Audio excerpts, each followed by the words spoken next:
사실 뻔해요. 그러니까 뭐 예를 들어서 유튜브 영상들 보면은 피부과 가지 않고 집에서 할 수 있는 4가지, 사실 별 내용 없거든요. 만약 여러분이 30, 40대고 거울을 보는데 얼굴이 폭삭 늙었다면은 바로 그때가 피부과를 방문해야 될 시기입니다.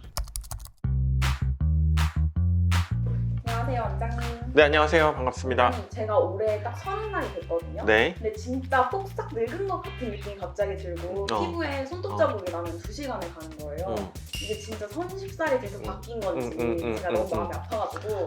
맞아요. 우리가 나이가 들면서 이제 보통 우리가 노화를 느끼는 시기가 몇 가지가 있는데 가장 많이 느낄 때가 이제 30대 초중반, 그리고 40대를 넘어가면서 좀 노화를 많이 느끼고, 그리고 60대, 그리고 70대 후반 이렇게 많이 느끼거든요. 실제로 스탠포드에서 연구한 결과를 보시면은 이런 그래프가 하나 있어요. 그래프가 있으면은 만 34세, 만 60세, 만 78세 이렇게 이제 나이에 따른 노화 단백질 수치가 갑자기 피크를 찍으면서 확 는 시기가 있다라고 이렇게 얘기를 하거든요. 그래서 그거에 대해서 오늘 좀 말씀드려볼까 합니다. 일단은 우리 인간은 누구나 다 사실 똑같아요 라고 생각을 하고 있죠, 많은 분들이. 하지만 많이 달라요.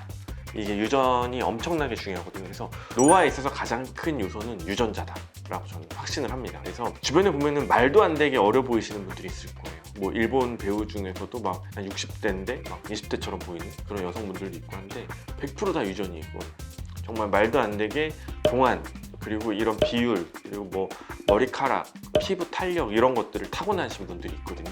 하지만 우리는 항상 그렇죠. 그런 이제 굉장히 좋은 유전자에서 우리는 벗어나 있기 때문에 일반적인 대중의 눈으로 좀 바라보겠습니다.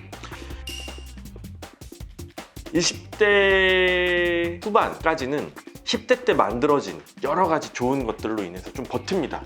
그리고 10대 우리가 이제 성장기를 거치면서 막 좋은 호르몬과 성장 호르몬, 기타 등등이 나와서 만들어진 것들을 통해서 호르몬이 어느 정도 유지가 돼요. 그게 27에서 28세야. 그때부터는 사실상 우리는 노화는 시작된 겁니다. 늙기 시작한 거예요. 10대를 지나서 20대 중반, 20대 후반에 딱 피크를 찍고 27부터는 계속 꺾여요.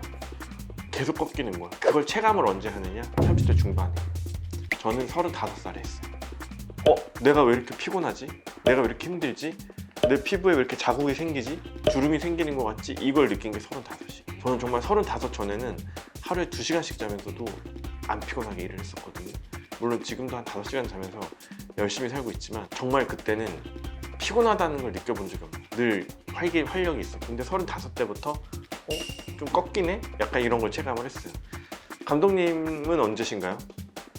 저는 진짜 확 느껴진 거는 40부터 40부터. 지금 완전 피크인 것 같아요. 네, 지금 피크다. 그래서 이렇게 확 꺾이는 시기가 있거든요. 그래서 우리 하라님도 조만간 아마 머지않아 느끼게 될 거예요. 시작이다. 네, 그런 시기를 느끼게 될 거예요. 30대부터 피부 노화가 급격하게 진행이 되는데 매년 콜라겐의 양이 줄어들기 때문에 그래요. 그래서 피부가 정말 실제로 얇아집니다. 얇아지고 굉장히 이제 햇빛에 굉장히 취약해지고 뭔가 선스팟도 더 잘 생기고 주름도 더 많이 늘어나고 처지고 모든 것들이 이제 시작이 되면서 나이가 들어 보이죠. 그만큼 피부 나이가 동안이냐 아니냐를 결정하는 데 굉장히 중요한데 가장 중요한 건 콜라겐의 양인 것 같아요. 제가 봤을 때. 콜라겐의 양을 유지시키려면 해야 되는 예방법이 있나요? 우선은 가장 중요하다고 생각하는 건 첫 번째는 자외선 차단제입니다. 우리가 이제 햇빛을 보면은 탄다라고 생각을 하죠. 타는 거는 우리 멜라닌이 우리를 보호하기 위해서 이제 발현이 되는 거기 때문에 사실 좋은 거예요. 근데 미용적으로 이제 까매지니까 안 좋아하시는 분들이 많은데 어쨌든 타는 거 말고 실제로 피부 속에서 이런 콜라겐 번들이 다 끊어져요. 햇빛 때문에 계속 끊어져요. 그래서 뭐 한 60대에 이제 몸을 보면은 엉덩이는 막 탱탱한데 얼굴은 막 쭈글쭈글 하시는 할머니들이 있거든요. 그것도 다 햇빛을 많이 본 부위가 다 늙은 거예요. 손, 목, 얼굴. 몸은 별로 주름이 없어요. 그것도 다 물론 피부 두께의 차이도 있겠지만은 햇빛 노출이 가장 크게 중요합니다. 자외선을 그만큼 잘 차단해 주시는 그런 습관이 필요하고요. 그 다음 이제 평상시에는 보습을 많이 신경 써 주셔야 돼요. 피부 장벽이 약해지면서 피부 밸런스가 잃고 그리고 세균이 늘어나면서 여러 가지 악순환이 반복되기 때문에 보습해 주시는 거 굉장히 중요하고, 세 번째는 정신 건강인 것 같아요. 정신 건강. 그래서 항상 긍정적인 마음가짐으로 행복하게 사시는 분들, 밝게 사시는 분들 같은 경우에는 피부도 어려지거든요. 스트레스 많이 받으시는 분들은 실제로 피부가 폭삭했어요.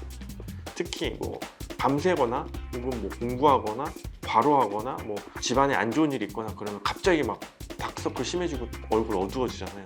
다 실제로 영향이 있거든요. 그런 것도 영향이 있고, 그리고 술, 담배도 좀 영향이 있는 것 같아요. 그래서 개인적으로 담배도 아주 적절하게 잘 피우면 정신건강에 도움이 된다고 생각을 하는 사람이기 때문에 그 정도 수준에서 잘 유지하시면 되겠지만, 제 주변에 담배를 피우시는 분들은 대부분 다 꼴초로 가시더라고요. 결국 너무 많이 피우시기 때문에 절제가 불가능하다면 아예 안 피우시는 걸 추천드리고요. 음주도 마찬가지. 그냥 적당량의 음주 같은 경우에는 이제 삶을 풍요롭게 하지만 또 그렇듯이 술을 부르시는 분들이 대부분이기 때문에 그런 분들도 조금 술과 담배는 주의를 하시는 게 좋고요. 마지막으로 콜라겐 양을 가장 이제 늘리는 방법 중에 뭐 사실 뻔해요. 그러니까 뭐 예를 들어서 유튜브 영상들 보면은 피부과 가지 않고 집에서 할 수 있는 4가지, 사실 그런 별 내용 없거든요. 대부분 그런 영상은 다 별 내용 없어요.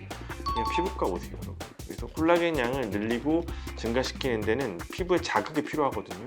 섬유 아세포를 자극을 시켜야 되는데 결국엔 자극을 시킬 수 있는 방법은 일상생활에서 거의 없다라고 보시면 돼요. 콜라겐 아무리 드셔도 자극이 없으면 콜라겐은 만들어지지 않습니다. 그렇기 때문에 피부과에서 레이저라든가 주사시술 같은 것들을 하면은 굉장히 더 젊고 탱탱한 피부로 사실 수 있습니다. 그리고 보톡스 같은 것도 요즘 최근에 연구 결과가 나왔죠. 그래서 보톡스를 꾸준히 맞은 분들이 굉장히 주름도 적고 젊어 보인다, 이런 연구 결과가 있는데, 보톡스 같은 경우에는 근본적으로 콜라겐 양을 늘려주지 못하기 때문에 저는 개인적으로 근본적으로 콜라겐 양을 늘리는 주사 시술을 조금 최근에 많이 하는 편입니다. 마지막으로 피부 노화를 좀 예방할 수 있는 추천 시술 있으실까요? 일단은 가장 베이직한 시술로는 고주파 시술, 써마지를 꼽고 싶고요. 주사 시술로는 콜라겐이 유도되는 제품들을 사용한 얼굴을 리프팅하는 방식을 저는 추천을 드리고 있습니다. 그래서 우리가 사실 이제 점점점 나이가 들면서 어느 날 갑자기 문득 내 노화가 느껴질 때가 있습니다. 특히 이제 피부가 얇아졌다거나 주름이 생겼다거나 처졌다거나 자국이 오래가는 경우에는 그 반증이기도 한데요. 여러분 같은 경우에는 콜라겐 양을 좀 더 신경을 써주셨으면 좋겠어요. 자외선을 차단하시고 보습을 잘 하시고 적당량의 음주는 괜찮지만은 스트레스, 흡연 안 되시고요. 이런 것들을 다 지키지만은 결국에는 세월 앞에 장사가 없거든요. 그래서 세월을 거꾸로 가려는 방법을 찾아야 되는데, 제가 생각할 때 뭐 운동도 좋고 다양한 활동도 좋지만은 가장 확실한 방법은 피부과 시술인 것 같아요. 뭐 피부과 광고하는 거 아니냐라고 하지만은 실제로 많은 분들이 관리를 받으면 어려지십니다. 어려지기 때문에 시간 그리고 비용 이런 것들 고려해서 나에게 맞는 정말 효율적이고 최적화된 시술을 하는 것이 노화로부터 멀어지는, 노화로부터 나를 지키는 가장 좋은 방법이 아닐까 생각이 듭니다. 지금까지 피부과 전문의 오건혜였습니다. 감사합니다.